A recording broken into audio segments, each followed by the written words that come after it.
राधे कृष्ण। आप सभी को श्री पुरुषोत्तम मास महात्म्य अध्याय 30। नारद जी बोले, हे तपोनिधे, तुमने पहले पतिव्रता स्त्री की प्रशंसा की है, अब आप उनके सब लक्षणों को मुझसे कहिए। सूत जी बोले, हे पृथ्वी के देवता ब्राह्मणों, इस प्रकार नारद मुनि के पूछने पर स्वयं प्राचीन मुनि नारायण ने पतिव्रता स्त्री के लक्षणों को कहा। श्री नारायण बोले, हे नारद सुनो, मैं पतिव्रताओं के उत्तम व्रत को कहता हूँ।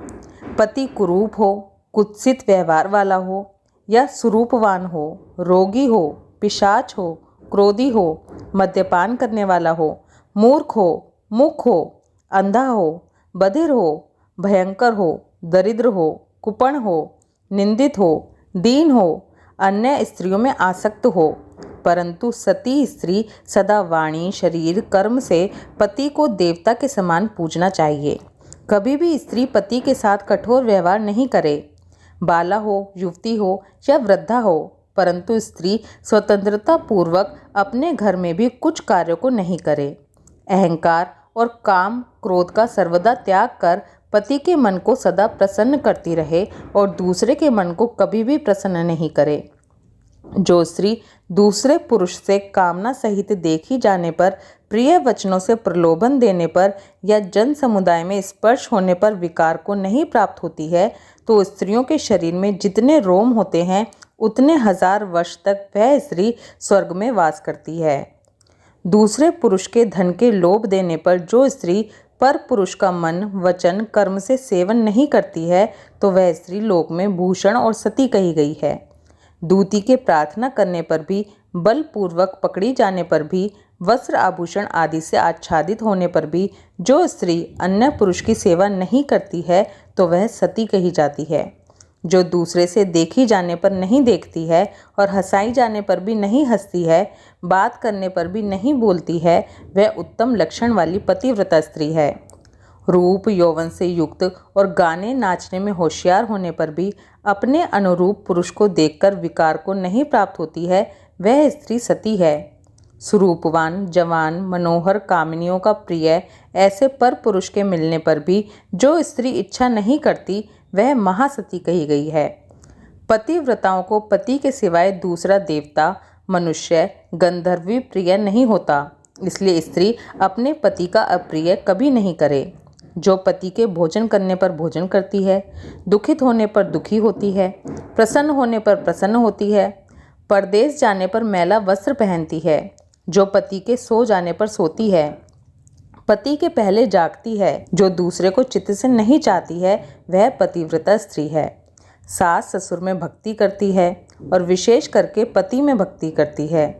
धर्म कार्य में अनुकूल रहती है, धन संचय में अनुकूल, गृह के कार्य में प्रतिदिन तत्पर रहने वाली है। खेत से, वन से, गांव से पति के आने पर स्त्री उठकर आसन और जल देकर प्रसन्न करे, नित्य प्रसन्न मुख रहे, समय पर भोजन दे, भोजन करते समय कभी भी खराब वाणी नहीं कहे। घर में प्रधान स्त्री सदा आसन, भोजन, दान, सम्मान, प्रिय भाषण में तत्पर रहे। घर के खर्च के लिए स्वामी ने जो धन दिया है उससे घर के कार्य को करके बुद्धिपूर्वक कुछ बचा ले। दान के लिए दिए हुए धन में से लोभ करके कुछ कोर कसर नहीं करे और बिना पति की आज्ञा के अपने बंधुओं को धन नहीं दे। दूसरे के साथ बातचीत, असंतोष, दूसरे पुरुष के व्यापार की बातचीत, अत्यंत हंसना, अत्यंत रोष और अत्यंत क्रोध को पतिव्रता स्त्री को छोड़ देना चाहिए। पति जिस वस्तु का पान नहीं करता है, जिस वस्तु को नहीं खाता है, जिस वस्तु का भोजन नहीं करता है, उन सब वस्तुओं का पतिव्रता स्त्री त्याग करे। तेल लगाना, स्नान, शरीर में उपटन लगाना, दांतों की शुद्धि पतिव्रता स्त्री पति की प्रसन्नता के लिए करे। त्रेता युग से स्त्रियों को प्रति मास रजो दर्शन होता है। उस दिन से 3 दिन त्याग कर घर के कार्य के लिए शुद्ध होती है। पहले दिन चांडालनी, दूसरे दिन ब्रह्मघातिनी, तीसरे दिन रजकी है, चौथे दिन शुद्ध होती है। स्नान, शौच, गाना, रोना, हंसना, सवारी पर चढ़ना, मालिश, स्त्रियों के साथ जुआ खेलना, चंदन आदि लगाना, विशेष करके दिन में सोना, दातून करना, मानसिक या वाचिक मैथुन करना, देवता का पूजन करना, देवताओं को नमस्कार रजस्वला स्त्री नहीं करे। रजस्वला का स्पर्श और उसके साथ बातचीत नहीं करे। रजस्वला 3 रात तक अपने मुख को नहीं दिखाए। जब तक शुद्धि स्नान नहीं करे तब तक अपने वचनों को नहीं सुनाए। रजस्वला स्त्री स्नान कर दूसरे पुरुष को नहीं देखे, सूर्य नारायण को देखे, बाद में पंचगव्य का पान करे। अपनी शुद्धि के लिए केवल पंचगव्य या दूध का पान करे। श्रेष्ठ स्त्री कहे हुए नियम में स्थित रहे। यदि स्त्री गर्भवती हो जाए तो नियम में तत्पर रहे, वस्त्र आभूषण अलंकार आदि से अलंकृत रहे और पति के प्रिय करने में यत्नपूर्वक तत्पर रहे। प्रसन्न मुख रहे, अपने धर्म में तत्पर रहे और शुद्ध रहे, अपनी रक्षा कर विभूषित रहे और वास्तु पूजन में तत्पर रहे। खराब स्त्रियों के साथ बातचीत ना करे, सूप की हवा शरीर में नहीं लगने दे। मृत वत्सा आदि का संसर्ग दूसरे के यहाँ भोजन गर्भवती स्त्री को नहीं करना चाहिए। भद्दी चीज़ों को नहीं देखे, भयंकर कथा को नहीं सुने, गरिष्ठ और अत्यंत उष्ण भोजन नहीं करे और अजीर्ण ना हो ऐसा भोजन करे।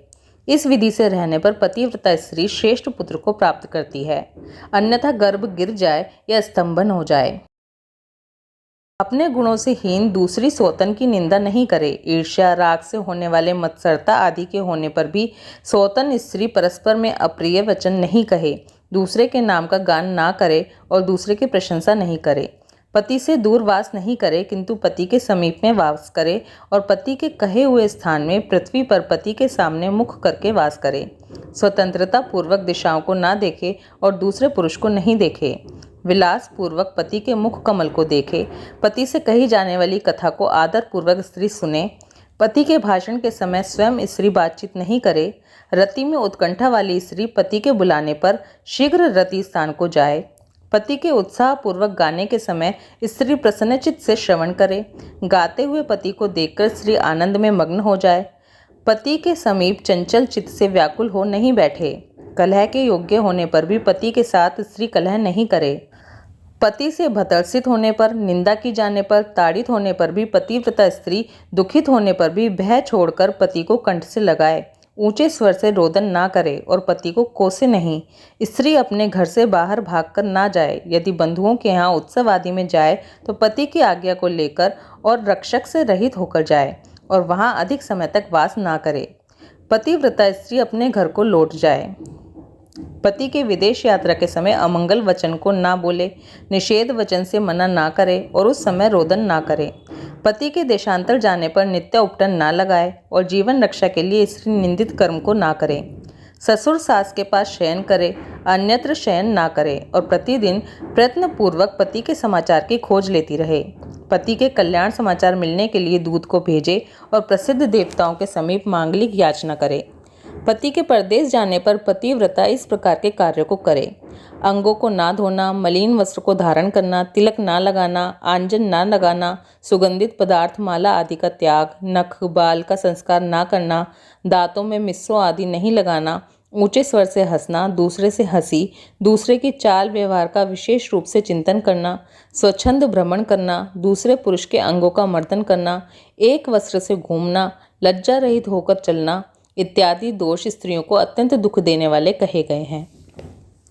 घर के कार्यों को करके हरदी लेपन से और शुद्ध जल से शरीर को शुद्ध कर स्वच्छ श्रृंगार को करे। खिले हुए कमल के समान प्रसन्न मुख होकर पति के समीप जाए। स्त्री के इस व्यवहार से युक्त और मन वचन शरीर से युक्त स्त्री पति से बुलाई जाने पर घर के कार्यों को छोड़कर शीघ्र पति के सामने जाए और कहे कि हे स्वामी, किस लिए बुलाया है, कृपा पूर्वक कहें। द्वार पर अधिक समय तक खड़ी ना हो, द्वार का सेवन ना करे, स्वामी से मिली हुई चीज दूसरे को कभी ना दे। पति के उच्चिष्ट मीठा अन्न फल आदि को यह महाप्रसाद है यह कहकर निरंतर प्रसन्न रहे। सुख से सोए, सुख से बैठे, स्वेच्छा से रमण करते हुए और आतुर कार्यों में पति को नहीं उठाए। अकेली कहीं नहीं जाए, नग्न होकर स्नान ना करे। पति से द्वेष करने वाली स्त्री को पतिव्रता ना समझे। उलूखल, मूसल, झाड़ू, पत्थर, यंत्र, देहली पर पतिव्रता कभी भी ना बैठे। तीर्थ में स्नान की इच्छा करने वाली स्त्री पति के चरण जल को पिए। स्त्री के लिए शंकर से भी या विष्णु भगवान से भी अधिक पति ही कहा गया है। जो स्त्री पति का वचन ना मानकर व्रत उपवास नियमों को करती है वह पति के आयु का हरण करती है और मरने के बाद नरक को जाती है। किसी कार्य के लिए कहीं जाने पर जो स्त्री क्रोध कर पति के प्रति जवाब देती है वह गांव में कुतिया होती है और निर्जन वन में सियारन होती है। स्त्रियों के लिए एक ही उत्तम नियम कहा गया है कि स्त्री सदा पति के चरणों का पूजन करके भोजन करे। जो स्त्री पति का त्याग कर अकेली मिठाई खाती है वह वृक्ष के खोंडरे में सोने वाली क्रूर उलूकी होती है। जो स्त्री पति का त्याग कर अकेली एकांत में फिरती है वह गांव में सूकरी होती है, अपनी विष्ठा को खाने वाली गोह होती है। जो स्त्री पति को हुंकार कर अप्रिय वचन बोलती है वह मूक अवश्य होती है। जो अपनी सोतन के साथ सदा ईर्ष्या करती है वह दूसरे जन्म में दुर्भगा होती है। जो स्त्री पति की दृष्टि बचाकर किसी दूसरे पुरुष को देखती है वह कानी होती है या विमुखी और कुरूपा होती है। जो स्त्री पति को बाहर से आया हुआ देखकर जल्दी से जल, आसन, तांबुल, व्यंजन, पैर को दबाना आदि अत्यंत प्रिय वचनों से पति की सेवा करती है वह स्त्री पतिव्रताओं में शिरो रत्न के समान पंडितों से कही गई है।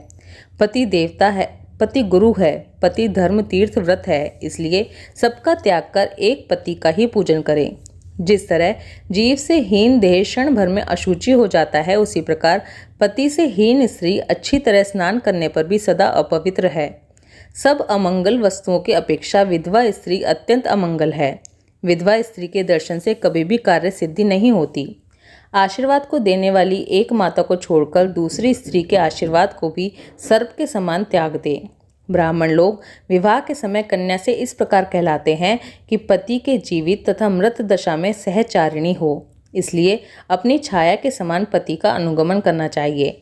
इस प्रकार पतिव्रता स्त्री को भक्ति से सदा पति के अनुकूल होकर रहना चाहिए। जिस प्रकार सांप को पकड़ने वाला बलपूर्वक बिल से सर्प को निकाल लेता है, उसी प्रकार सती स्त्री यमदूतों से छुड़ाकर पति को स्वर्ग ले जाती है।